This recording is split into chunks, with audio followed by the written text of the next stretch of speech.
Hello दोस्तों, मैं मुकेश आप सभी का बहुत बहुत स्वागत है।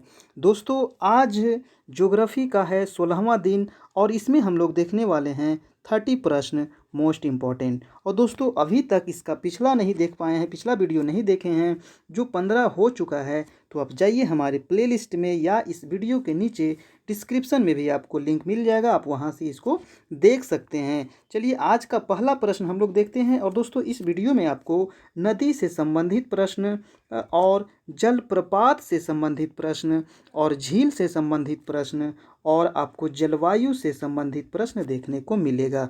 तो चलिए स्टार्ट करते हैं, जो आपको हर एक एग्जाम में पूछा जाता है। आज का पहला प्रश्न है कि उज्जैन कहाँ अवस्थित है। आपको बताना है कि जो उज्जैन है ये कहाँ अवस्थित है। तो उज्जैन है दोस्तों, ये शिप्रा नदी के तट पर स्थित है ना। इसका आंसर हो गया आपका बी नंबर। अब देखिए, शिप्रा नदी को ही कहा जाता है क्षिप्रा नदी, है ना। तो ये दोनों नाम आप याद रखिएगा। उज्जैन जो है दोस्तों, ये कहाँ पड़ता है, तो आपको मध्य प्रदेश में पड़ता है ना। कहाँ पड़ता है? मध्य प्रदेश में। उज्जैन को कहा जाता है कालिदास की नगरी। ये भी बातें आप याद रखिएगा। उज्जैन को क्या कहते हैं? कालिदास की नगरी। तो उज्जैन से संबंधित इतना प्रश्न आप याद रखिएगा।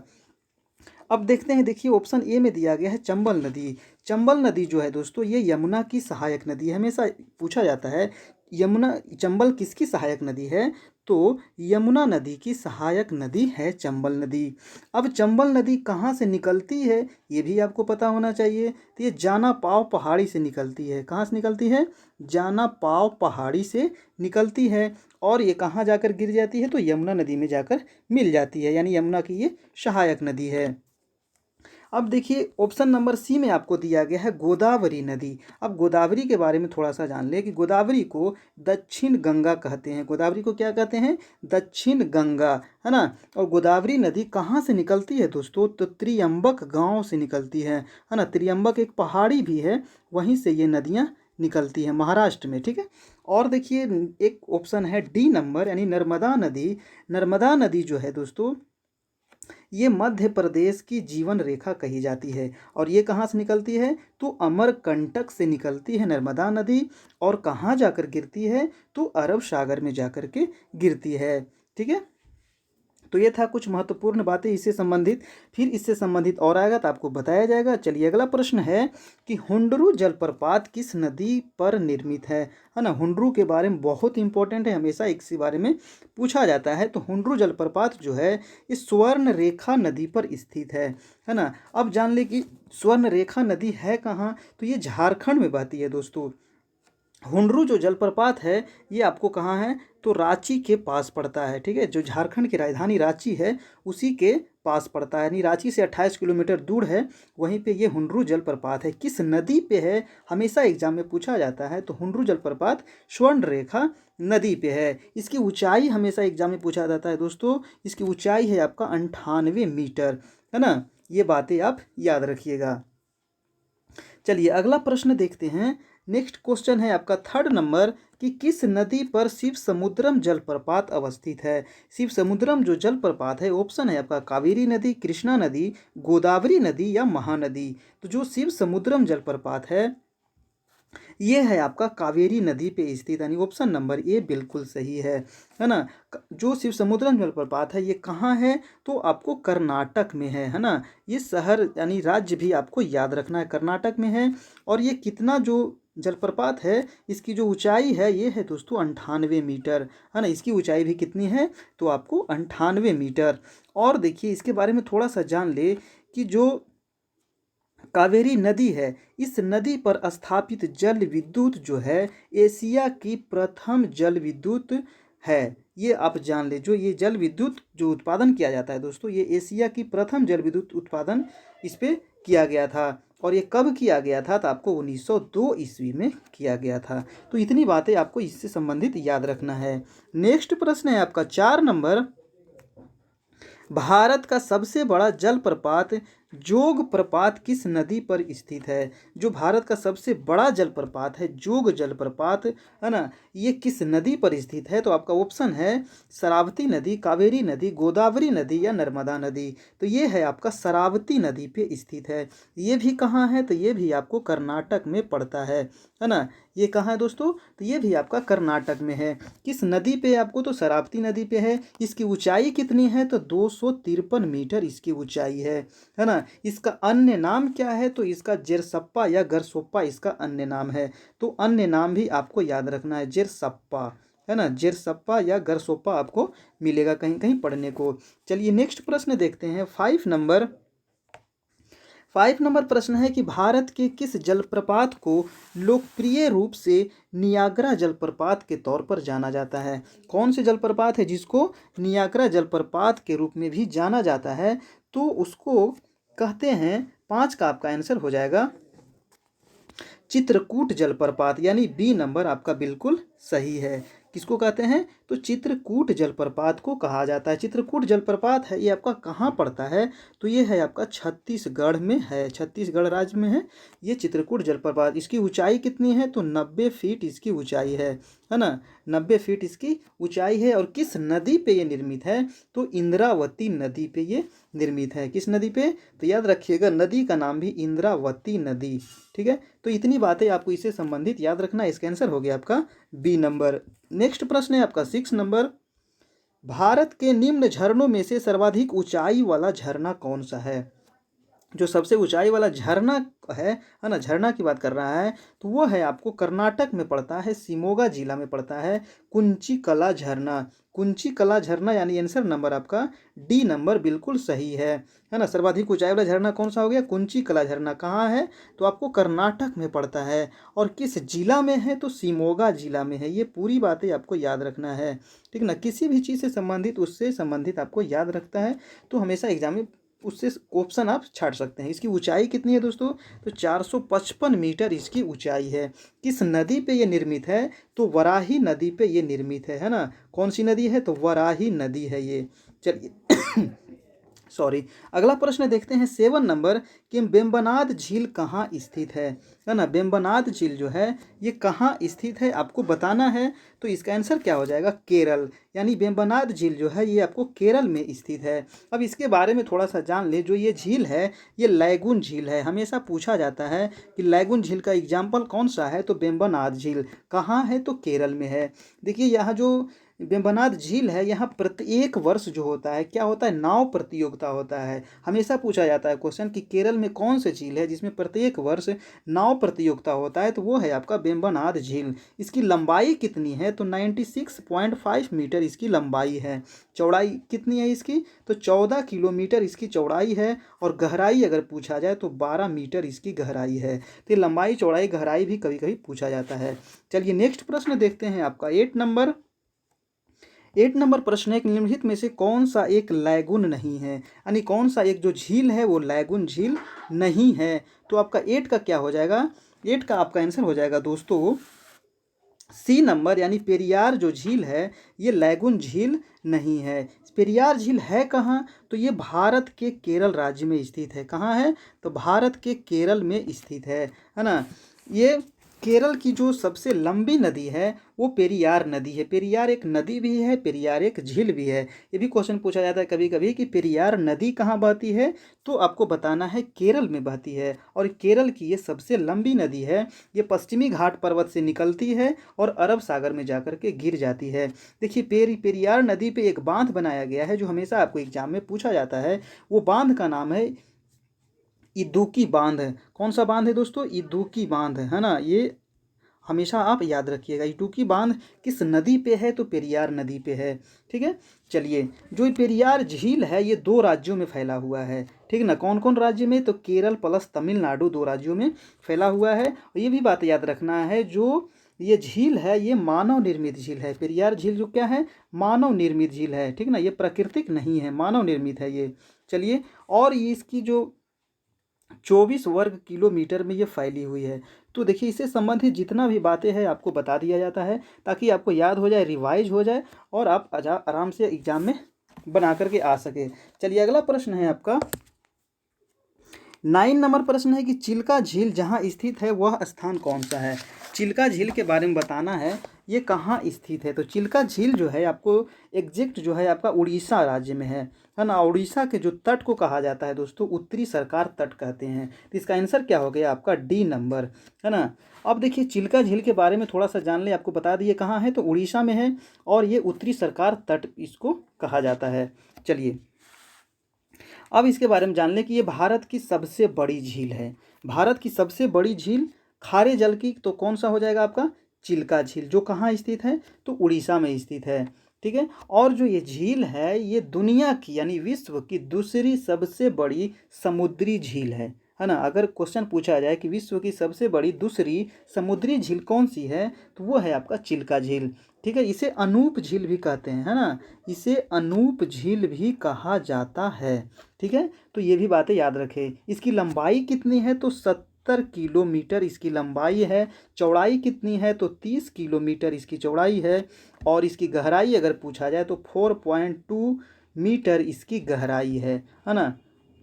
और देखिए एक चीज़ और पूछा जाता है कि जो चिल्का झील है इसकी आकृति कैसी है। तो इसकी जो आकृति है वो नाशपाती की तरह है ना। नाशपाती जो फल है उसके जैसा इसकी आकृति है। चलिए अगला प्रश्न देखते हैं 10 नंबर कि चिल्का झील कहाँ स्थित है। चिल्का झील अभी आपको बताए कहाँ है तो उड़ीसा में स्थित है। चलिए नेक्स्ट प्रश्न है आपका 11 कि निम्नलिखित में से कौन दो भारतीय राज्यों की साझेदारी वाली झील है। कौन सा ऐसा झील है जो दो राज्यों की साझेदारी वाली झील है। तो आपका आंसर हो जाएगा दोस्तों पुलिकट झील, है ना। कौन सा झील है वो पुलिकट झील है। और ये तमिलनाडु प्लस तमिलनाडु प्लस आंध्र प्रदेश के ये संबंधित दोनों झील है ना। ये दो राज्यों में फैली हुई है। और यह जो झील है एक छिछली अनूप झील है। ये भी कैसा झील है तो अनूप झील है। हमेशा एग्जाम्पल में पूछा जाता है निम्नलिखित में से कौन से अनूप झील है, तो आपको याद रखना है। ठीक है, ये अनूप झील है। इसकी जो लंबाई है दोस्तों 60 किलोमीटर इसकी लंबाई है। चौड़ाई इसकी कितनी है तो 5 से लेकर के 15 किलोमीटर तक इसकी चौड़ाई है। तो ये सब बातें आपको याद रखना है। चलिए नेक्स्ट प्रश्न है आपका 12 नंबर कि भारत के किस राज्य में फुलहर झील स्थित है। फुलहर एक झील है जो भारत के किस राज्य में स्थित है तो ये भारत के उत्तर प्रदेश में स्थित है। कहाँ स्थित है उत्तर प्रदेश में। आपका आंसर हो गया सी नंबर। उत्तर प्रदेश के कौन से जिला में स्थित है तो उत्तर प्रदेश के पीलीभीत जिला में ये स्थित है ना। कौन से जिला में पीलीभीत जिला में।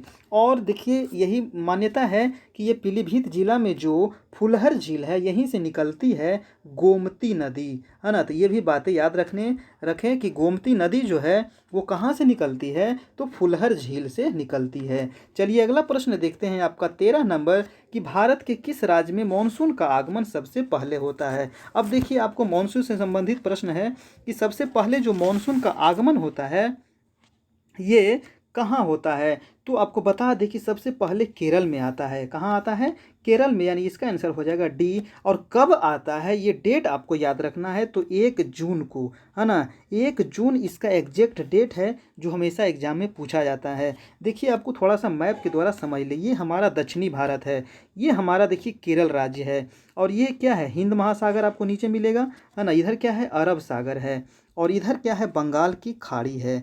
तो दक्षिण पश्चिम से ये हवाएं आ रही है और यहाँ केरल से टकराता है। कब टकराता है तो 1 जून को। और 1 जून को सबसे पहले यहाँ बारिश होती है। ठीक है, और जब यहाँ से दक्षिण पश्चिम मानसून आती है तो फिर ये दो भागों में बट जाती है। एक चल जाती है अरब सागर की शाखा और एक चल जाती है बंगाल की खाड़ी की शाखा। ठीक है, तो सबसे पहले कहाँ आता है तो केरल में, आपको याद रखना है। चलिए अगला प्रश्न देखते हैं 14 नंबर। भारत में ग्रीष्मकालीन मानसून के प्रवाह की सामान्य दिशा क्या है। जो दिशा है अभी आपको बताए किधर से किधर की ओर जो ये मानसून आती है इसकी दिशा आपको बताना है। ऑप्शन ए है दक्षिण से उत्तर की ओर, बी है दक्षिण पश्चिम से दक्षिण पूर्व की ओर। देखिए इसको आप थोड़ा सा मैप के द्वारा समझ जाइएगा एक बार तो फिर आप कभी नहीं भूलिएगा। ठीक ना, ये हवा आ रही है इधर से दोस्तों, यानी दक्षिण पश्चिम से ये हवा आ रही है। दक्षिण पश्चिम से हवा आ रही है तो किधर की ओर जा रही है, इधर आपका पश्चिम है, नीचे साउथ है, इधर ईस्ट है और ऊपर क्या है नॉर्थ है। तो ये इधर की ओर चल रही है, यानी उत्तर और पूर्व की ओर चल रही है ना। यानी दक्षिण पश्चिम से उत्तर पूर्व की ओर, यानी ऑप्शन नंबर डी आपका बिल्कुल सही है। दक्षिण पश्चिम से उत्तर पूर्व की ओर यानी आंसर क्या हो गया आपका डी। तो मैप के द्वारा समझिएगा तो आप कभी नहीं भूल पाइएगा। चलिए अगला प्रश्न देखते हैं 15 नंबर। भारतीय उपमहाद्वीप पर ग्रीष्म ऋतु में उच्च ताप और निम्न दाब हिंद महासागर से वायु कर्षण करते हैं। अब देखिए जब भारत में गर्मी पड़ता है, ये देखिए हमारा भारत का मानचित्र है।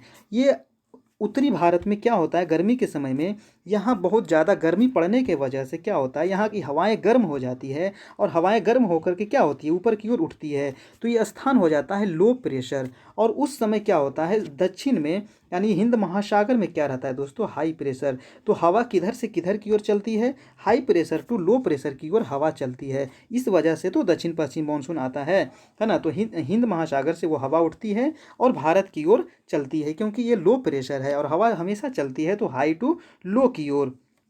तो वही कर रही है कि जो उत्तरी भारत है ये हवा को क्या करती है, आकर्षित करती है, यानी कर्षण करती है।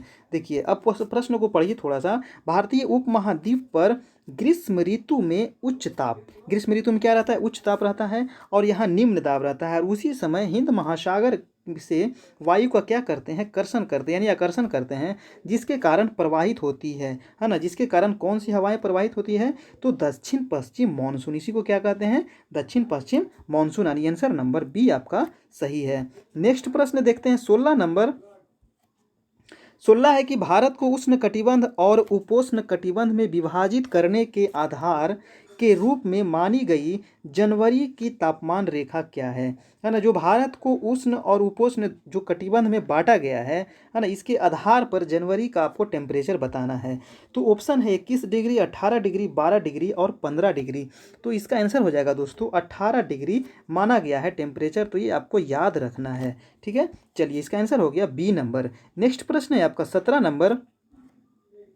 17 नंबर प्रश्न है कि भारत के किस राज्य में सर्वाधिक दैनिक तापांतर पाया जाता है। कौन से वो जो राज्य है जहाँ सबसे अधिक दैनिक तापांतर, मतलब दिन का तापमान सबसे ज़्यादा होता है, तो वो हो जाएगा आपका क्या, राजस्थान। राजस्थान में सबसे ज़्यादा टेम्परेचर रहता है, लगभग 50 डिग्री टेम्परेचर आपको यहाँ पहुँच जाता है। तो क्या हो जाएगा आपका आंसर डी नंबर। नेक्स्ट प्रश्न देखते हैं आपका 18 नंबर। तमिलनाडु में मॉनसून के सामान्य महीने कौन से हैं। जो तमिलनाडु में वर्षा होता है वो कौन से महीने में होता है। तो देखिए ये है हमारा राज्य तमिलनाडु, है ना, ये हमारा तमिलनाडु है।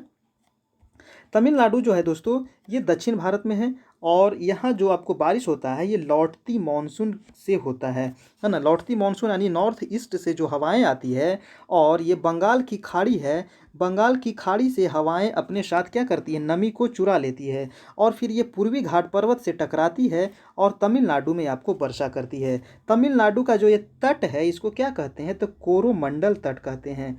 ये भी आपको हमेशा पूछा जाता है कि तमिलनाडु के तट को क्या कहते हैं, तो कोरोमंडल तट कहते हैं। तो ये है तमिलनाडु, यहाँ जाड़े के दिनों में वर्षा होती है। वो महीना कौन सा होता है, तो आपका नवंबर से दिसंबर का महीना होता है जो सबसे ज़्यादा वर्षा होता है आपको तमिलनाडु में। तो आंसर क्या हो गया आपका डी नंबर। चलिए नेक्स्ट प्रश्न देखते हैं 19 नंबर। भारतीय मॉनसून मौसम विस्थापन से इंगित है, जिसका कारण क्या है आपको बताना है। ऑप्शन है स्थल तथा समुद्र का विभेदी तापन, बी है मध्य एशिया की ठंडी हवा, सी है तापमान की अति एक समानता, डी है उपयुक्त में से कोई नहीं। तो इसका आंसर हो जाएगा दोस्तों यानी ए नंबर, यानी स्थल तथा समुद्र का विभेदी तापन, यानी ऑप्शन नंबर ये बिल्कुल सही है। नेक्स्ट प्रश्न है आपका 20 नंबर। 20 नंबर है कि अमृतसर एवं शिमला लगभग एक ही अक्षांश पर स्थित है, परंतु उनकी जलवायु में भिन्नता का क्या कारण है। जो अमृतसर है ये आपको पंजाब में है ना, और जो शिमला है ये आपका कहाँ है, हिमाचल प्रदेश में है। तो ये दोनों जो है एक ही अक्षांश पे लगभग स्थित है, लेकिन वहाँ जो जलवायु है वो क्या है, अंतर पाया जाता है, यानी दोनों में जलवायु अंतर है। इसका क्या कारण है, तो इसका कारण है दोस्तों आपका ए नंबर, यानी उसकी ऊंचाई में भिन्नता है। जो अमृतसर है आपका ये क्या है, मैदानी इलाका है, ये मैदान है, लेकिन जो आपका शिमला है ये क्या है, पर्वत क्षेत्र है ना। ये पर्वतीय क्षेत्र होने की वजह से दोनों में क्या है, भिन्नता पाई जाती है वहाँ के जलवायु में। तो नेक्स्ट प्रश्न देखते हैं 21। निम्नांकित में कौन सी एक प्रकार की जलवायु छत्तीसगढ़ राज्य में फैलाव पाया जाता है? कौन सा जो जलवायु है वो छत्तीसगढ़ राज्य में आता है, ठीक ना। तो छत्तीसगढ़ जो राज्य है दोस्तों ये कहाँ पे है तो आपको पता होना चाहिए। ये है आपका मध्य प्रदेश और इससे अलग होकर बना आपका छत्तीसगढ़। तो छत्तीसगढ़ क्या है, मध्य भारत में है। तो छत्तीसगढ़ में जो मानसून आता है ये आपका, ये देखिए सबसे पहले केरल में टकराता है, यहाँ से दो भागों में बट जाती है, ठीक है। एक बंगाल की खाड़ी की शाखा थी, बंगाल की खाड़ी की शाखा से द्वारा ये यहाँ पे मानसून आता है। तो इसका आंसर हो जाएगा दोस्तों 21 का आपका ए नंबर, यानी दक्षिण पूर्व, ठीक ना। दक्षिण पूर्व से, यानी इधर क्या है ईस्ट है, तो ये दक्षिण पूर्व से ये हवाएं इसके अंदर जाती है क्या है छत्तीसगढ़ में, और यहाँ पे वर्षा करती है। तो इसका आंसर क्या हो जाएगा आपका ए नंबर, यानी आंध्र दक्षिण पूर्व। आंसर हो गया आपका ए। चलिए नेक्स्ट प्रश्न है आपका 22। भारत की सर्वाधिक वर्षा मुख्यतः प्राप्त होती है, भारत में जो सबसे ज़्यादा वर्षा होती है ये किस वजह से होती है? तो ये दक्षिण पश्चिम जो मानसून आता है इसी के वजह से भारत में सबसे अधिक वर्षा होती है, यानी 90% जो वर्षा होता है आपका दक्षिण पश्चिम मानसून से होता है, यानी आंसर नंबर आपका सी। चलिए नेक्स्ट प्रश्न है 23। 23 है दोस्तों कि उत्तर पूर्वी मानसून से सबसे अधिक वर्षा प्राप्त करने वाला राज्य कौन सा है? तभी आपको बताए थे ये उत्तर पूर्वी राज्य से, ये है आपका तमिलनाडु, और तमिलनाडु में उत्तर पूर्वी मानसून से सबसे अधिक वर्षा होती है ना। ये है आपका तमिलनाडु।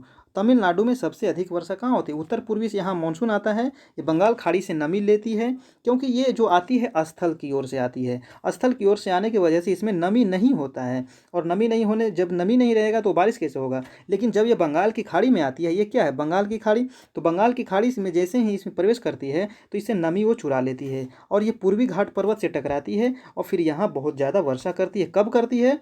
तो आपको नवंबर और दिसंबर महीने में ये वर्षा करती है। तो नवंबर दिसंबर आपको याद रखना है। आंसर हो गया आपका सी नंबर, यानी तमिलनाडु। नेक्स्ट प्रश्न है 24।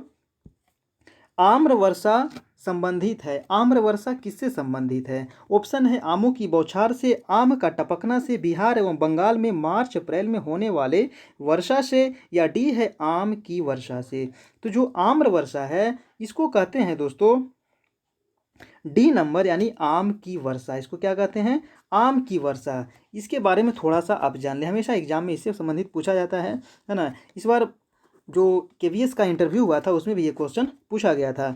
तो आम्र वर्षा जो है ये ग्रीष्म ऋतु में मानसून आगमन से पूर्व ये वर्षा होती है, ठीक है। मानसून कब आता है? जून में। तो जून से पहले जो वर्षा होती है गर्मी के दिनों में उसी को कहते हैं दोस्तों आम्र वर्षा। ये कहाँ होता है तो आपको एग्जैक्ट लोकेशन आपको याद होना चाहिए। ये जो होता है आपका, ये है आपका केरल, और ये है आपका पश्चिम तटीय मैदान, है ना। तो ये पश्चिम तटीय मैदान और केरल और कर्नाटक वाले क्षेत्र में ये वर्षा होती है, जिसे कहते हैं आम्र वर्षा। और जो ये वर्षा होती है ये आम की फसल के लिए उपयोगी होने के कारण, क्योंकि यहाँ आम का जो पौधा है उसके लिए ये वर्षा काफ़ी उपयोगी होता है, तो इसलिए इसे कहा जाता है आम्र वर्षा। तो इसका आंसर क्या हो गया आपका डी नंबर। नेक्स्ट प्रश्न है 25 कि भारत में सबसे कम वर्षा वाला स्थान कौन सा है? कौन सा वो जो क्षेत्र है भारत में जहाँ सबसे कम वर्षा होती है? तो वो है दोस्तों आपका लेह। लेह में भारत में सबसे कम वर्षा होती है। कितना वर्षा होती है? तो मात्र यहाँ 9.20 सेंटीमीटर वर्षा होती है, यानी 10 सेंटीमीटर से भी यहाँ कम वर्षा होती है, ठीक है। तो लेह कहाँ है? तो आपको लद्दाख की राजधानी है आपका लेह, ठीक है। और देखिए जब सबसे कम आपको पता हो गया तो सबसे अधिक भी आपको पता होना चाहिए। तो जो भारत में सबसे अधिक वर्षा होती है वो कौन सी है? तो माशिनराम। कौन सी है? माशिनराम में सबसे अधिक, दुनिया की सबसे अधिक वर्षा होती है माशिनराम में। ये है कहाँ? तो ये आपको मेघालय में पड़ता है। यहाँ कितना वर्षा होती है? तो 1148 सेंटीमीटर यहाँ पे वर्षा होती है। तो इतनी बातें आपको कम से कम याद रखना है। देखिए पहले चेरापूंजी था जहाँ सबसे अधिक वर्षा होता था, लेकिन वर्तमान में क्या है? माशिनराम, आपको याद रखना है। नेक्स्ट प्रश्न है 26 कि चेरापूंजी कहाँ स्थित है। देखिए अभी आपको बताया चेरापूंजी के बारे में, तो चेरापूंजी भी है दोस्तों आपका मेघालय में ही स्थित है चेरापूंजी। तो आंसर हो गया आपका सी नंबर। और पहले चेरापूंजी में सबसे अधिक वर्षा होती थी।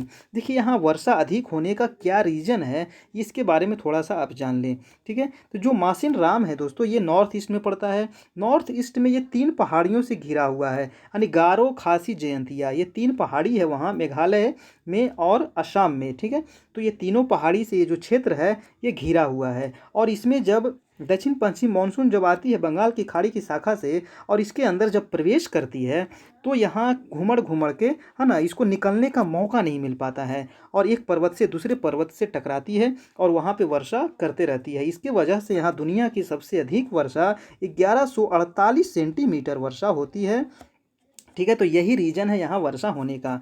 ठीक है, चलिए नेक्स्ट प्रश्न है आपका 27 क्वेश्चन है कि भारत में सर्वाधिक वर्षा किस क्षेत्र में होती है। कौन सा वो क्षेत्र है जहाँ भारत में सबसे अधिक वर्षा होती है, तो वो है आपका पश्चिमी घाट, हिमालय क्षेत्र तथा मेघालय, है ना। पश्चिमी घाट पर्वत ये है, देखिए पश्चिमी घाट पर्वत, क्योंकि ये वेस्ट है तो इसको कहते हैं पश्चिमी घाट पर्वत। ये है हमारा पूर्वी घाट पर्वत। तो ये जो पश्चिमी घाट पर्वत है यहाँ सबसे अधिक वर्षा होती है। यहाँ जो वर्षा होती है 200 से ज़्यादा वर्षा होती है, यानी 200 सेंटीमीटर से भी अधिक वर्षा यहाँ पे होती है। 200-300 सेंटीमीटर वर्षा होती है।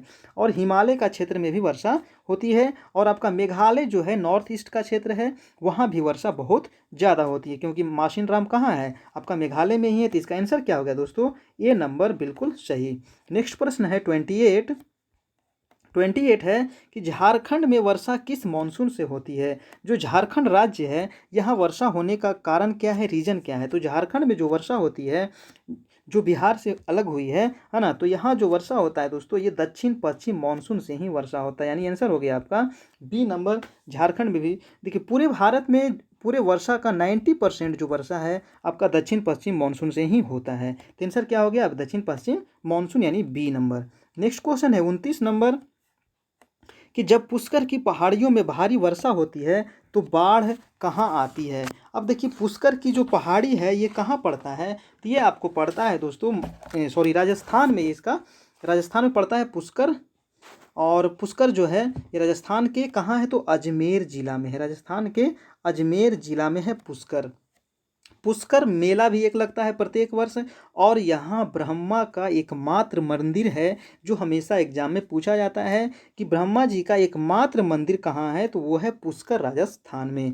तो क्वेश्चन था कि जब पुष्कर की पहाड़ियों में भारी वर्षा होती है तो बाढ़ कहाँ आती है। तो जो बाढ़ आती है 29 का आंसर हो जाएगा आपका बालोतरा। ठीक है, इसका आंसर क्या हो जाएगा, बालोतरा में बाढ़ आती है। तो ये बातें याद रखिएगा। चलिए नेक्स्ट प्रश्न देखते हैं। देखिए बालोतरा जो है ये भी राजस्थान में पड़ता है और ये बाड़मेर जिला में। बालोतरा कहाँ है दोस्तों, तो बाड़मेर जिला में है। इसे वस्त्र नगरी भी कहा जाता है, यानी बालोतरा को। नेक्स्ट प्रश्न है 30 प्रश्न और आज का लास्ट प्रश्न। और दोस्तों आपको ये वीडियो कैसा लगा है तो ज़रूर आप बताइएगा। और अभी तक हमारे चैनल को आप सब्सक्राइब नहीं किए तो प्लीज़ सब्सक्राइब कर ले, बेल आइकन प्रेस कर ले, क्योंकि इसके बाद आपको हिस्ट्री का, पॉलिटी का भी वीडियो आएगा तो आपको उसका नोटिफिकेशन मिलते रहेगा, आप आराम से उसको देख सकते हैं। तो देखिए 30 प्रश्न है कि भारत में निम्न में भारत के किन क्षेत्रों में औसत 200 मिलीमीटर वर्षा होती है। वो जो कौन सा क्षेत्र है जहाँ भारत में 200 मिलीमीटर वर्षा होती है, तो वो जो क्षेत्र है आपका ऑप्शन देखिए केरल, तमिलनाडु, कर्नाटक, जम्मू कश्मीर, राजस्थान, पश्चिम बंगाल, उड़ीसा, बिहार, असम, मणिपुर, त्रिपुरा। तो इसका आंसर हो जाएगा दोस्तों ए नंबर, यानी केरल, तमिलनाडु और कर्नाटक का जो क्षेत्र है यहाँ 200 मिलीमीटर वर्षा होती है, यानी आंसर नंबर ए। तो ये था दोस्तों, आपको कैसा लगा आप लोग बताइएगा। और ये हमारा चैनल है, इसको आप सब्सक्राइब कर ले। ये हमारा व्हाट्सएप ग्रुप है, अगर आप हमारे व्हाट्सएप ग्रुप से जुड़ना चाहते हैं तो आप मैसेज करें, आपको ऐड कर दिया जाएगा। और दोस्तों अगर इस वीडियो का आपको पीडीएफ चाहिए तो आप हमारे टेलीग्राम चैनल से जुड़े, वहाँ आपको पीडीएफ प्रोवाइड कराया जाता है। ये हमारा फेसबुक पेज है और इसको आप लाइक करें और इससे आप जुड़े, वहाँ भी अच्छे अच्छे पोस्ट किए जाते हैं। तो चलिए दोस्तों फिर कल मिलते हैं, तब तक के लिए जय हिंद, जय भारत।